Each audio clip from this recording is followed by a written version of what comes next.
Recebemos aqui ao vivo no estúdio a pedagoga e capitã do terno marinheiro de Nossa Senhora do Rosário, Antônia Rosa.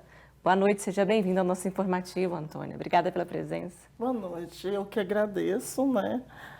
E para a gente tratar de um tema tão importante para a valorização do nosso país, da nossa história e do nosso povo, né? Que à medida que você conversa sobre folclore, que você conversa sobre cultura popular, você está falando sobre as tradições do nosso povo.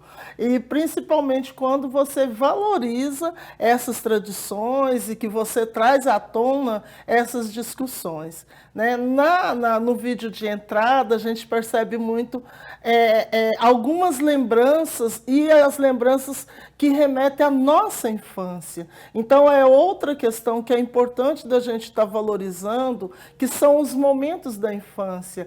Né? O folclore te traz a ideia de que você tem lendas, você tem contos, você tem brincadeiras, provérbios, e essa possibilidade de interação familiar e de interação também no espaço escolar e em demais espaços sociais onde há um processo de troca educacional, né? Formal ou informal. Exatamente. E nada melhor que falar de cultura popular e folclore do que a gente ir nas ruas e perguntar para as pessoas o que elas acham. E eles deram um baile, deram uma aula para a gente de informação. Então, e da importância de estar no imaginário. Então, você traz da infância, e aí, à medida que você traz da infância, você faz a valorização de nossa história, né? E quando a gente pensa na questão da cultura popular, também se remete a isso, remete às tradições do nosso povo, sendo valorizada e sendo focada e enfocada em diferentes momentos e em diferentes espaços. Então, isso possibilita com que haja a visibilidade de diferentes expressões do nosso povo e mostra a riqueza que essas diferentes expressões têm no cotidiano social. Né? E muita gente confunde o folclore e cultura popular.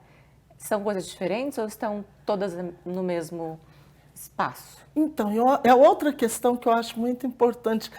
Sempre quando eu dou uma resposta, a gente tem na nossa literatura, a gente tem, que bom, né? Quiçá a gente tem vários pesquisadores e o que a gente percebe é que nós achamos pesquisadores que separam totalmente essas questões, mas, no geral, o que a gente encontra é que a interligação dessas concepções, desses conceitos de folclore e de cultura popular, tendo uma ligação intrínseca o tempo todo.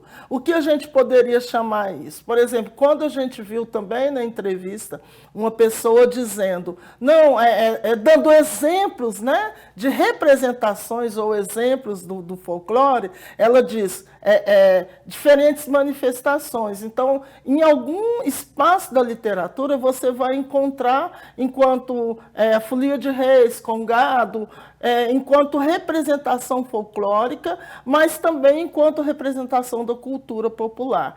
Eu sou mais próxima e mais adepta da ideia de que a cultura popular ela tem um diferencial de representação folclórica por estar desenvolvendo e determinando e trazendo à tona a história de um povo, a história de um grupo étnico, aí eu enquanto pessoa, membro de um congado, então assim, é uma representação mais ampla. Isso, no meu ponto de vista, de alguns autores, né, de algumas parcelas da literatura. Mas, assim, existe totalmente uma ligação, porque você lembra de folia, você lembra de representação do povo, de valorização da história e do processo, dos costumes, dos comportamentos e das tradições de um povo. Né? E você é uma excelente representante da nossa cultura popular. Sim, a gente tenta buscar valorizar no cotidiano a cultura popular através do congado, porque eu sou do congado, e através da cultura popular, da cultura de representação da população negra, né? E também, em determinado momento, a gente até pensa, nossa, no processo histórico do que é cultura e do que é representação cultural, né, a gente quer valorizar e quer buscar trazer à tona e dar visibilidade à cultura que representa o nosso povo, no meu caso, o nosso povo preto, né? Que sua história foi invisibilizada, foi contornada, teve que contornar algumas situações para poder estar aqui e se manter. Então, o congado, o carnaval, são expressões às quais eu estou sempre presente e vejo que a gente tem essa busca histórica, né, de respeito e valorização a essa cultura e, consequentemente, por ser representação e costumes do cotidiano de um povo e da expressão desse povo. Né? Infelizmente, um dos desafios da cultura popular, principalmente aqui na nossa região, é o preconceito. Então, a gente diz muito disso, né? O preconceito racial que está na sociedade, ele não é diferente com relação às culturas que diferentes áreas, diferentes raças representam, né? Então, a gente tem, nós do Congado, eu queria pedir licença para poder dizer disso. Nós do Congado, nessa cidade, estamos passando, vocês, né, toda a sociedade, né, uberlandense em geral, estão vendo todo esse processo pelo qual nós estamos passando e uma representação, se não a maior, mas dentre as maiores representações culturais dessa cidade, o Congado, a festa do Congado enquanto patrimônio imaterial da cidade, né? E a Igreja do Rosário enquanto patrimônio cultural, patrimônio material da cidade, e aí está passando por diversas situações realmente e exatamente ligadas ao que você citou, a um olhar de não valorização da expressão cultural de um povo que é desvalorizado e aí, consequentemente, se desvaloriza a sua raça, a sua expressão cultural. Mas nós estamos aqui para mostrar essa importância e você como representante, eu vou deixar o espaço aberto agora para você deixar um recado especial para quem está assistindo sobre o nosso folclore e sobre a nossa cultura popular.